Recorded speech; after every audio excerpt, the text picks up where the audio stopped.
Cela fait 3 jours que j'ai quitté la réserve. Wakan est parfait.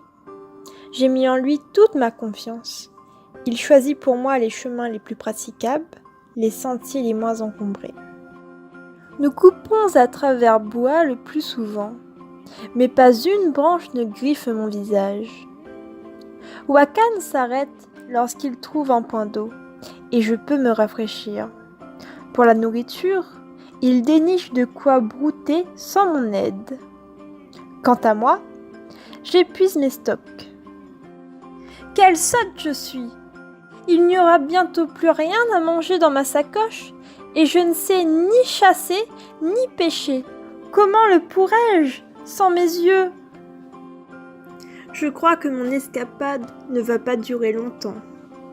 Oga a raison, je ne sais rien faire, et je suis une charge pour le groupe.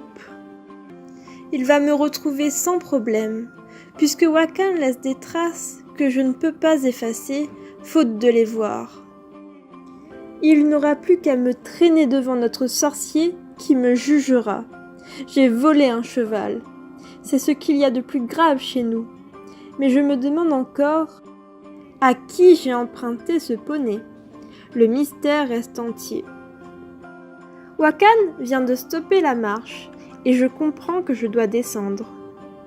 Je n'ai pas soif, Wakan. On peut continuer, tu sais. Je devine qu'il vient de trouver un ruisseau. La fraîcheur de l'eau embaume l'air et monte jusqu'à mes joues. Mais Wakan insiste et me dépose à terre en douceur. Une odeur caresse soudain mes narines.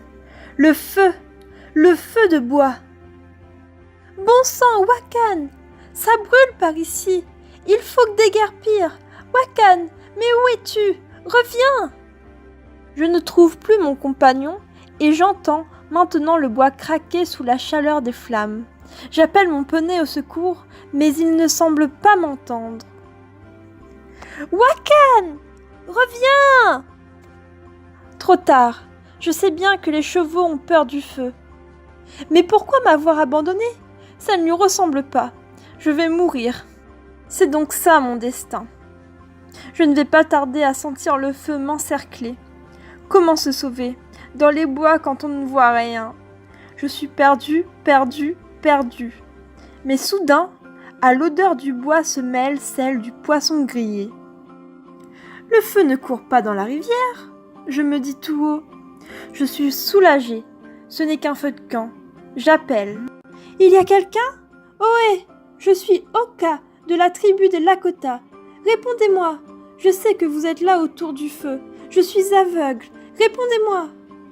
Mais personne ne me parle. Je m'avance en me guidant au crépitement des branches. J'approche mes mains du feu. Il fait bon. Les poissons cuits sont en dehors du brasier. Je les sens sur ma droite. Quelqu'un les a disposés sur une large écorce. Ils sont encore chauds. Il devrait y avoir quelqu'un, mais je n'entends ni ne sens aucune présence. Pourtant, je me trompe rarement. Après l'éruption de Wakan dans ma vie, c'est un mystère de plus. J'ai faim et l'odeur du poisson grillé chatouille mon estomac. Tant pis, je me décide à manger ce plat abandonné.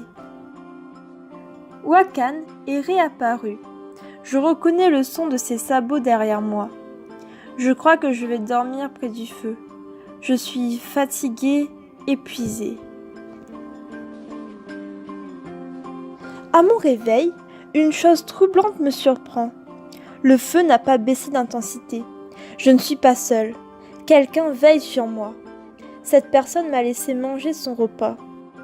Elle a veillé sur mon sommeil et sur les flammes pour qu'elles ne rejoignent pas le monde des cendres. Wakan, tu es là? Oui, mon fidèle compagnon est présent, juste derrière moi. Sa tête penchée sur la mienne mélange sa crinière à mes cheveux nattés. Son souffle chaud me rassure et me donne le courage d'avancer. J'ignore où nous allons, mais on dirait que mon poney mystérieux le sait. Quelqu'un nous aide, Wakan, j'en suis sûre. Tu ne crois pas? Tu ne réponds rien. Je me demande si tu ne me caches pas des secrets inconnus. Mon petit cheval robuste reste silencieux, mais je sens qu'il trépigne. Je le trouve tendu tout à coup.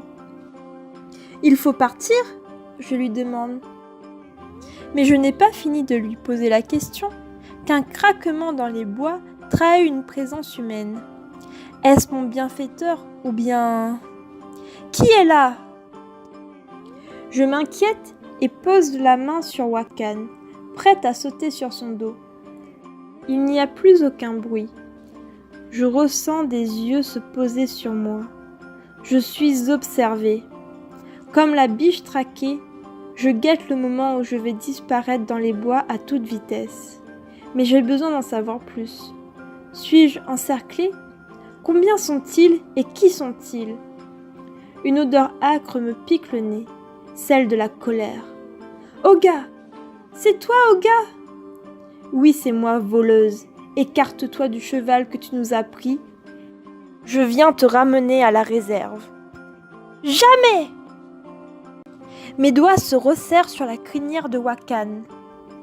Il est prêt à bondir, il n'attend que mon ordre. « Tu dois obéir. Apawi est mort.